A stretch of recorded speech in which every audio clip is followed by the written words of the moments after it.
Talk about kicking people when they're down. Our flood victims have been through absolute hell. Often all that's kept them going is the sure belief they could pick up the pieces and start again. But the big insurance companies have been doing everything they can to worm their way out of paying up.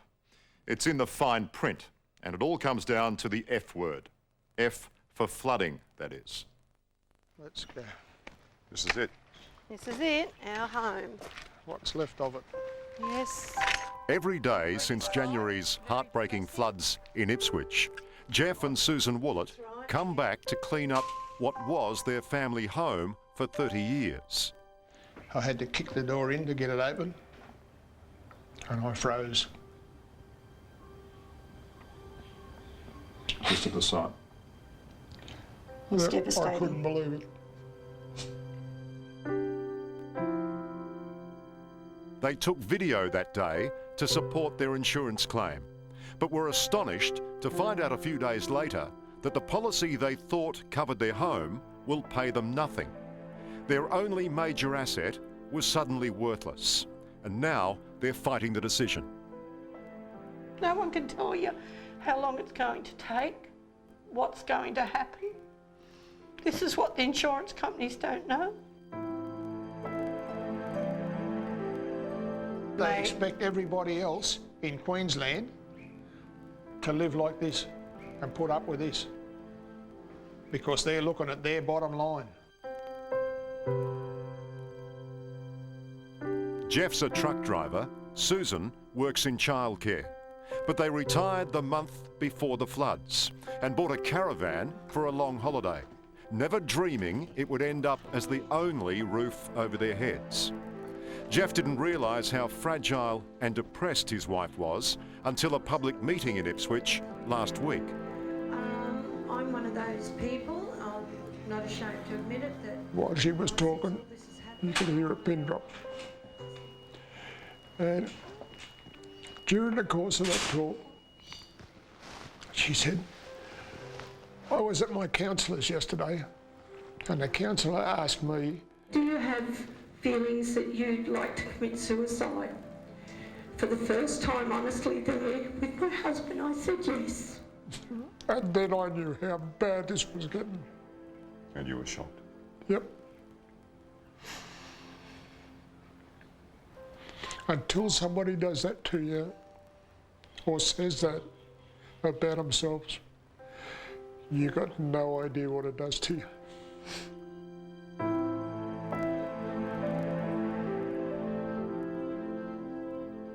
This is the flood damage rarely spoken about. The trauma suffered by hundreds of homeowners fighting insurance companies. Now it's 11 weeks. How can it take 11 weeks to decide what sort of water it was? The long-serving mayor of Ipswich, Paul Pasali, says the disaster was bad enough. But what's happening now is almost more shocking. Some have been paid out, some haven't been paid out, and it's all on definition of what a flood is. But all affected by the same water. The same water. It came from the same place and it's affected the same houses.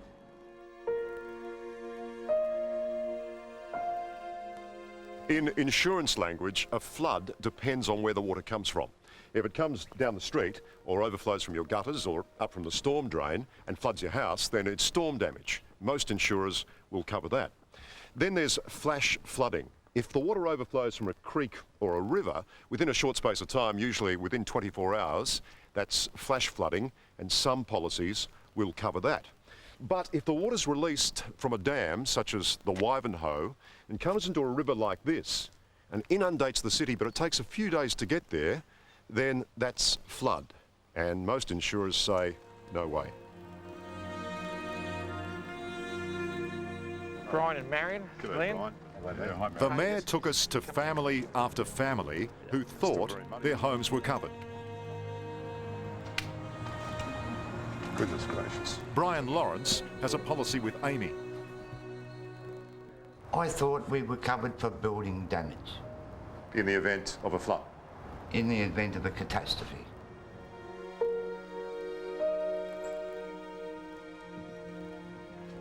One son's bedroom. A few suburbs away, Alan and Lynette have flood coverage with real insurance.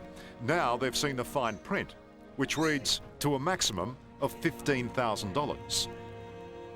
These people genuinely thought they were covered for $194,000. Yep. And it wasn't until their house was destroyed they're not covered. Turned out to be 15. Yeah, or less than Less your 500 access. Oh, So you get 14,500. So, That's it. Frank story. Where are you, Frank? When we met Frank Richardson, a former jockey and now a pensioner, he'd just received a letter of refusal from Allianz. I will never let them get me down. No, that's it. I fight. I'm going to fight until I run out of breath. Mate, I'm going to kick them until the nose bleeds. Yeah, I hope so too. And I hope I've got a size 6 shoe that'll moan that far. You'll need one.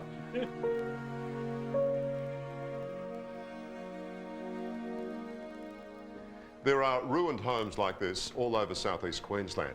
And in Arthur Sugden's case, the story is all too familiar. It's in the detail of his insurance policy. You know, that's the part most of us never read. Now living downstairs in what used to be his laundry, Arthur was shocked to find that he too has a limit on his flood coverage. $15,000 for the house and $15,000 for the contents. There was no mention of it when I took the policy out, and there's no mention of it on the policy itself.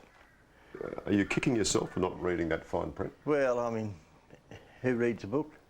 I mean, I read the policy, and that was all I was concerned with, and I thought that's all I had to read.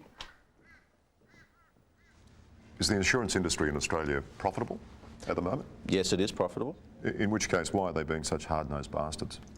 Well, it's a very leading question. As Chief of the Insurance Council of Australia, it's Rob Whelan's job to shield insurance companies from the howls of anger. This is this gentleman's insurance certificate. He turns to page 3 and it says storm, rainwater and flood. Yes, Do you think he believes that he's covered for flood now? that's a summary. Here's the That's snake not in the the policy grass. document. Here's the snake in the grass. He has to go to page 9 to then learn that in the event of storm, rainwater and flood, the insurance company is only going to pay for a maximum $15,000. Yep. A paltry $15,000. That's not disclosure, that's almost entrapment. Well, I don't agree with that at all. That is disclosure. You have to read through the policy document, there's no doubt about that, to discover exactly what you're covered for. There's a river down the road. They would have that information. Why do they sell him this policy for $15,000 when they know his whole life's in that house? That's a disgrace. No, I don't. I think you're just using one example to try and trash the whole industry, and it's not fair. Arthur got the bad news about his policy just as he and his family were tossing his entire life onto the footpath. Actually, I told everybody to stop doing, cleaning the mess. I said, just leave it. We'll just leave it, and the government can have it. And I started to walk down towards the river, and You were going to kill yourself. the thought was there. That's terrible. RACQ are doing nothing, and we are going to see people dying. People are going to take their lives. There are so many stories of utter despair. Last week, depression overwhelmed Susan Willett and worried the life out of her husband, Jeff. Jeff and I went to do some shopping.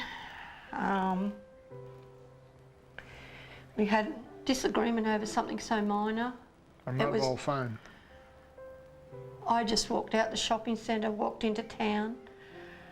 I walked to the train station.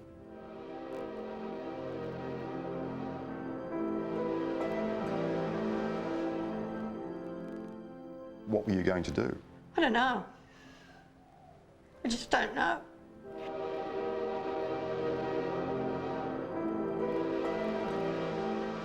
I rang the young fellow and I said, mate, we've got a serious problem. Mum's just shot through. This is it. I've lost her. And I didn't know what to do. People don't realise all this is going on, do they? No, nobody can, and you can't explain to people how you feel and what's going through your head. Mr. Whelan, there are marriage breakdowns, relationship pressures, even suicide. How do you live with yourself knowing that? Well, that's a very difficult question to answer, and I can't take personal responsibility for the way in which disasters affect people. Well, That's why the not? nature. Why not? You're paid to personally represent these companies. Yes, but that's what disasters do. That's what a catastrophe does to people. And they don't need to be affected by another disaster from the insurance company, do they? Well, the fact is that they don't have the insurance cover that they should, and that's the unfortunate fact.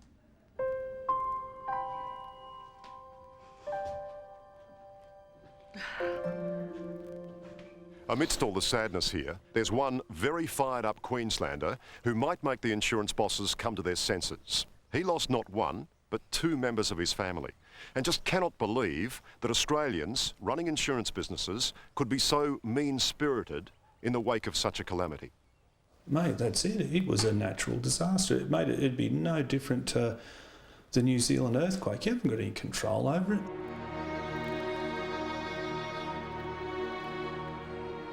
John Tyson is talking about the remarkable downpour and flash flood in Toowoomba that swept away his partner of 30 years, Donna, and their son, Jordan.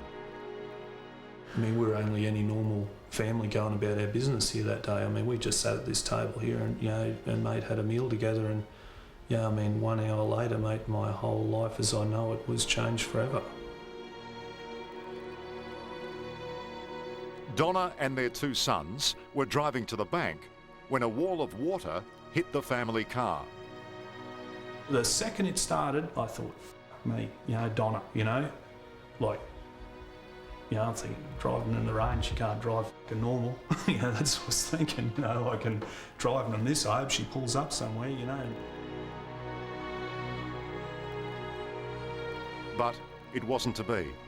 Rescuers later told how Jordan asked them to save his younger brother, Blake, first. By the time they came back for Jordan and his mum, both had perished. 12 weeks later, John Tyson's grief is compounded by the way his community is being treated by insurance companies. I can't leave these people live in squalor. I can't leave them sleep in a house that's been condemned in a sleeping bag with mosquitoes and sandflies all over them. Like, that's ridiculous. We're in Australia. We're not a third world country. Where's the Aussie spirit? John's disgust runs so deep, he's refusing to even deal with his own insurance company, deciding to forfeit his right to a damages claim. I hate the way their policies are. Their code of ethics, the lack of honour. We're all Australian. I mean, what's going on here? We've taken the criticism. We've listened to the consumer. So you were wrong. And we've said, OK, if you don't believe we've done a good enough job here, then we'll work harder to do it better. So it's an admission that you've been wrong? No, not wrong. It just hasn't been as clear as some people would like it to be. So your message to all those struggling people in Queensland at the moment who haven't read all the weasel words in the fine print through to the end is read the document, you idiot. No, it's not. I wouldn't call them that. It is terrible, and I feel very sorry for them. But I can't be in a position where we can just wave a magic wand and fix everything overnight. The fact is they had the wrong policies in the wrong circumstance. Hi, I'm William, and I'm just annoyed that insurance won't pay out, and I live in a tent. I'm sleeping on a camp stretcher.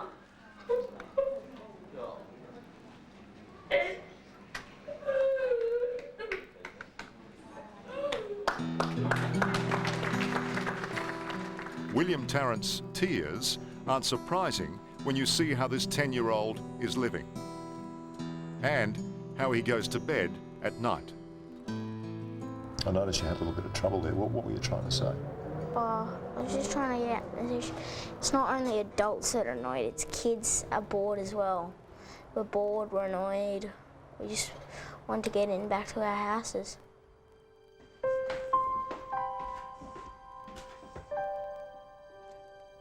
The federal government is trying to force the insurance industry to provide simple, readable policies so people know exactly what cover they're paying for. But that will be far too late for thousands of Queenslanders like Jeff and Susan Woollett, who are stuck with the policies they've got. I'd like to know what the CEOs of some of these insurance companies would do if they were in my shoes, in my house, in this flood. I can bet you they wouldn't be going through the same crap as what they're putting everybody through now.